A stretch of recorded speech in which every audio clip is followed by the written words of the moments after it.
ବନ୍ଧୁଗଣ, ଆଜି ନିଜ ଛାତିକୁ ମଜବୁତ କରନ୍ତୁ ଏବଂ ଆପଣଙ୍କ ଆଖିରୁ ସେହି ପଟିକୁ ଖୋଲିଦିଅନ୍ତୁ ଯାହାକୁ ଆପଣଙ୍କ ପ୍ରିୟଜନଙ୍କ ମିଥ୍ୟା ଭଲ ପାଇବାରେ ବାନ୍ଧି ରଖିଛନ୍ତି। ଆପଣଙ୍କ ଜୀବନରେ ଯେଉଁ ହଠାତ୍ ଏହି ଭୂକମ୍ପ ଆସିଛି ଯାହା ଆପଣଙ୍କର ରାତିର ନିଦ କାଢ଼ି ନେଇଛି ଏବଂ ଆପଣ ଯେଉଁ ପ୍ରତି ମୁହୂର୍ତ୍ତରେ ଏକ ଅଜଣା ଭୟ ଓ ଅସ୍ଥିରତାରେ ବଞ୍ଚୁଛନ୍ତି, ତା ପଛରେ କୌଣସି ବାହ୍ୟ ଶତ୍ରୁ ନାହିଁ।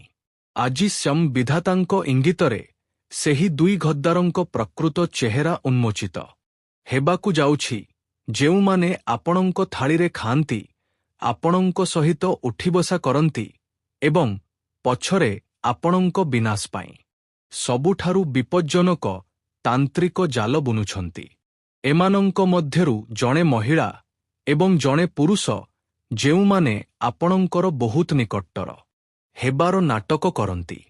ଯେତେବେଳେ ଆପଣ ସଫଳତାର ସିଡ଼ି ଚଢ଼ନ୍ତି, ସେତେବେଳେ ସେମାନେ ସାମ୍ନାକୁ ଆସି ଆପଣଙ୍କୁ ଆଲିଙ୍ଗନ କରନ୍ତି, କିନ୍ତୁ ଭିତରେ ଭିତରେ ସେମାନଙ୍କ ହୃଦୟ ଘୃଣା ଓ ଈର୍ଷାର ନିଆଁରେ ଜଳୁଥାଏ। ଏହି ଦୁଇ ଗଦ୍ଦାର ଆପଣଙ୍କ ଉନ୍ନତି କାରଣରୁ ଏପରି ପାଗଳ ହୋଇଯାଇଛନ୍ତି ଯେ ଏବେ ସେମାନେ ଆପଣଙ୍କୁ ଏବଂ ଆପଣଙ୍କର ସମ୍ପୂର୍ଣ୍ଣ ହସଖୁସି ପରିବାରକୁ ସମ୍ପୂର୍ଣ୍ଣ ମାଟିରେ ମିଶାଇ ଦେବାକୁ ଚାହାନ୍ତି। ଆଜି ରାତିରୁ ଆପଣଙ୍କ ରାଶି ଉପରେ ସଙ୍କଟର ସବୁଠାରୁ ଗଭୀର ମେଘ ଘୋଟି ଆସିବାକୁ ଯାଉଛି ଏବଂ ଯଦି ଆଜି ଆପଣ ଏହି ସତର୍କତାକୁ ଅଣଦେଖା କରନ୍ତି, ତେବେ ଆପଣଙ୍କ ଜୀବନର ସମ୍ପୂର୍ଣ୍ଣ ନିୟନ୍ତ୍ରଣ ଏହି ଗଦ୍ଦାରମାନଙ୍କ ହାତକୁ ଚାଲିଯିବ ଯେଉଁମାନେ ଆପଣଙ୍କୁ ସମ୍ପୂର୍ଣ୍ଣ ବରବାଦ କରିବାକୁ ଶପଥ ନେଇଛନ୍ତି। ଆପଣଙ୍କ ସବୁଠାରୁ ବଡ଼ ଦୁର୍ବଳତା ଏହା ଯେ ଆପଣ ଅଗ୍ନି ପରି ଶକ୍ତି ରଖୁଥିବା ବନ୍ଧୁଗଣ ହୋଇ ସତ୍ତା ଆପଣଙ୍କ ସାମ୍ନାରେ ବହୁତ ସିଧାସଳଖ ଏବଂ ଭାବପ୍ରବଣ ହୋଇଯାଆନ୍ତି। ଆପଣ ହେଉଛନ୍ତି ସେହି ନିର୍ଭୀକ ଏବଂ ସାହସୀ ମଣିଷ ଯିଏ ଅନ୍ୟର ବିପଦ ଦେଖି ନିଜ ଜୀବନର ବାଜି ଲଗାଇବାକୁ ମଧ୍ୟ ପଛଘୁଞ୍ଚା ଦିଅନ୍ତି ନାହିଁ। କାହାର କୌଣସି କଷ୍ଟ ହେଲେ ଆପଣ ନିଜ କାମ ଛାଡ଼ି ସର୍ବପ୍ରଥମେ ତାର ଆଖିର ଲୁହ ପୋଛିବାକୁ ପହଞ୍ଚି ଯାଆନ୍ତି। କିନ୍ତୁ କଠୋର ସତ୍ୟ ହେଉଛି ଯେ ଯେତେବେଳେ ଆପଣଙ୍କୁ ନିଜକୁ କାହାର ସାହାରାର ଆବଶ୍ୟକତା ଥାଏ, ଯେତେବେଳେ ଆପଣ ରାତିରେ ଉଠି ନିଜ ଭାଗ୍ୟ ଉପରେ ଆଖିର ଲୁହ ପକାନ୍ତି, ସେତେବେଳେ ଆପଣଙ୍କ ଆଖପାଖରେ ନିସ୍ତବ୍ଧତା ବ୍ୟତୀତ କିଛି ନଥାଏ। ସେହି ସମସ୍ତ ମଣିଷ ଯାହାଙ୍କୁ ଆପଣ ନିଜ ରକ୍ତଝାଳ ଦେଇ ଗଢ଼ିଛନ୍ତି, ସେମାନେ ଆପଣଙ୍କୁ ଆପଣଙ୍କ କଷ୍ଟ ଦିନରେ ସମ୍ପୂର୍ଣ୍ଣ ଏକା ଛାଡ଼ି ଦିଅନ୍ତି। ଆପଣ ବାହାରୁ ସିଂହ ଭଳି ଗର୍ଜନ କରନ୍ତି, ନିଜର ଦୁର୍ବଳତା କାହାକୁ ଦେଖାନ୍ତି ନାହିଁ, କିନ୍ତୁ ଭିତରେ ଭିତରେ ଆପଣ ପ୍ରତିଦିନ ଗୁମୁରି ମରନ୍ତି ଏବଂ ନିଜ ସହିତ ଏକ ନୂଆ ଯୁଦ୍ଧ ଲଢ଼ୁଛନ୍ତି।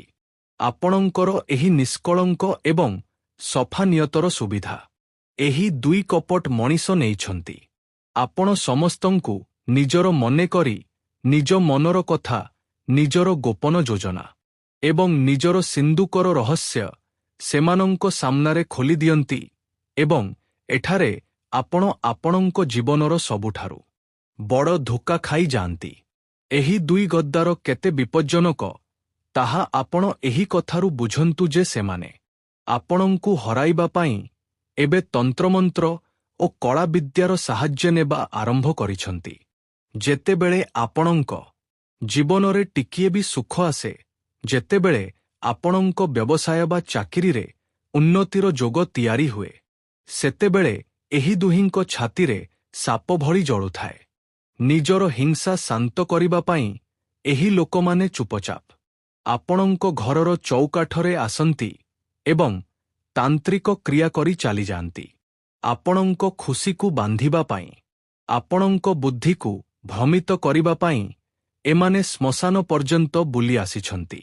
ଆପଣଙ୍କ ଫଟୋ ଏବଂ ଆପଣଙ୍କ ପୁତୁଳା ଉପରେ ଏଭଳି ବିପଜ୍ଜନକ ନକାରାତ୍ମକ କ୍ରିୟା କରାଯାଉଛି, ଯାହାଫଳରେ ଆପଣଙ୍କ ଘରେ ଅକାରଣରେ ଝଗଡ଼ା ହୁଏ, ସ୍ମିସ୍ତ୍ରୀଙ୍କ ମଧ୍ୟରେ ଫାଟ ସୃଷ୍ଟି ହୁଏ ଏବଂ ଯେଉଁ ଟଙ୍କା ଆପଣ ଦିନରାତି ପରିଶ୍ରମ କରି ରୋଜଗାର କରନ୍ତି, ତାହା ଶୋଧ ଏବଂ କୋର୍ଟ କଚେରୀ ଚକ୍କରରେ ପାଣି ଭଳି ବହିଯାଏ। ଗତ କିଛି ମାସ ଧରି ଆପଣଙ୍କ ଭାଗ୍ୟ ଯେ ହଠାତ୍ ଲକ୍ ହୋଇଯାଇଛି ତାହାର ପ୍ରକୃତ କାରଣ ଏହି ତାନ୍ତ୍ରିକ ବନ୍ଧନ ଯାହା ଏମାନେ ଆପଣଙ୍କ ଚାରିପାଖରେ ଟାଣି ଦେଇଛନ୍ତି। କିନ୍ତୁ ଏବେ ବ୍ରହ୍ମାଣ୍ଡର ବିଚାରର ସମୟ ଆସିଛି ଏବଂ ଏହି ଦୁହିଁଙ୍କ ପାପର ଗଡ଼ି ସମ୍ପୂର୍ଣ୍ଣ ଭରିସାରିଛି। ବନ୍ଧୁଗଣ, ଆପଣ ବହୁତ ସଂଘର୍ଷ କରିଛନ୍ତି, ବହୁତ ଆଖିର ଲୁହ ପକାଇଛନ୍ତି। ଏବେ ସେହି ସମୟ ଆରମ୍ଭ ହେବାକୁ ଯାଉଛି ଯାହା ପାଇଁ ଆପଣ ବର୍ଷ ବର୍ଷ ଧରି ଅପେକ୍ଷା କରୁଥିଲେ। ପୂରା ବର୍ଷ ପରେ ଏଭଳି ଏକ ଦୁର୍ଲଭ ମହାସଂଯୋଗ ଆପଣଙ୍କ କୁଣ୍ଡଳୀରେ ତିଆରି ହେଉଛି ଯେଉଁଠାରେ ମଙ୍ଗଳ ଏବଂ ଶନିଙ୍କ ମିଳନ ଆପଣଙ୍କୁ ଏକ ମହାଯୋଦ୍ଧା ଭଳି ପ୍ରତିଷ୍ଠିତ କରିବାକୁ ଯାଉଛି। ଏହା ସେହି ସମୟ ଯେତେବେଳେ ଆପଣଙ୍କ ଭାଗ୍ୟ ସୁନା ଭଳି ଚମକିବାକୁ ଯାଉଛି। କିନ୍ତୁ ବ୍ରହ୍ମାଣ୍ଡର ପ୍ରଥମ ସର୍ତ୍ତ ଏହା ଯେ ଆପଣଙ୍କୁ ଏହି ଦୁଇ ଗଦ୍ଦାରଙ୍କଠାରୁ ଆଜି ଏବଂ ଏହି ମୁହୂର୍ତ୍ତରେ ନିଜର ସମ୍ପର୍କ ଭାଙ୍ଗିବାକୁ ପଡ଼ିବ। ସେମାନଙ୍କୁ ନ ଜଣାଇ କୌଣସି ହଙ୍ଗାମା ନ କରି ନିଜ ଜୀବନରୁ ଚିରଦିନ ପାଇଁ ବାହାର କରିଦିଅନ୍ତୁ।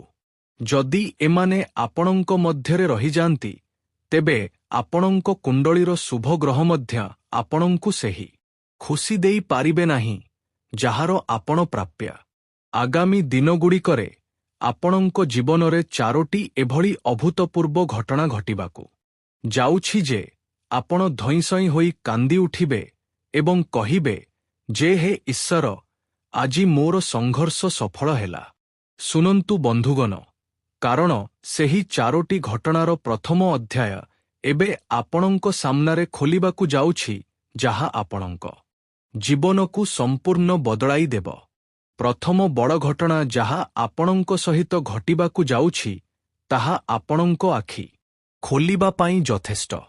ଏହି ଆଗାମୀ ଦିନଗୁଡ଼ିକରେ ଆପଣ କୌଣସି ବଡ଼ ଖୁସି ଖବର ପାଆନ୍ତୁ ବା ଆପଣଙ୍କ ହାତରେ କୌଣସି ବଡ଼ ମୁନାଫା ଆସୁ, ଆପଣଙ୍କୁ ନିଜର ଏହି ରହସ୍ୟ ସମ୍ପୂର୍ଣ୍ଣ ଗୋପନ ରଖିବାକୁ ପଡ଼ିବ। ବନ୍ଧୁଗଣଙ୍କ ସ୍ୱଭାବ ହୁଏ ଯେ ସେମାନେ ଉତ୍ସାହରେ ଆସି ନିଜ ସଫଳତାର ଡିଣ୍ଡିମ ସମସ୍ତଙ୍କ ସାମ୍ନାରେ ପିଟି ଦିଅନ୍ତି। କିନ୍ତୁ ଏହା ଆପଣଙ୍କ ସବୁଠାରୁ ବଡ଼ ଭୁଲ ପ୍ରମାଣିତ ହୁଏ। ଏହି ସମୟ ଆପଣଙ୍କ ଆଖପାଖରେ ଗୋପନ ଷଡ଼ଯନ୍ତ୍ରକାରୀଙ୍କର ଏଭଳି ଏକ ଜାଲ ବିଛା ହୋଇଛି ଯାହା ଆପଣଙ୍କ ପ୍ରତ୍ୟେକ ଛୋଟ ବଡ଼ ଯୋଜନା ନଷ୍ଟ କରିବା ପାଇଁ ଅପେକ୍ଷା କରି ବସିଛି। ଆପଣଙ୍କୁ ନିଜର ଜିତାବାଜି ମଧ୍ୟ ସେତେବେଳ ପର୍ଯ୍ୟନ୍ତ ଗୋପନ ରଖିବାକୁ ପଡ଼ିବ ଯେତେବେଳ ପର୍ଯ୍ୟନ୍ତ ତାହା ସମ୍ପୂର୍ଣ୍ଣ ସଫଳ ନ ହୁଏ।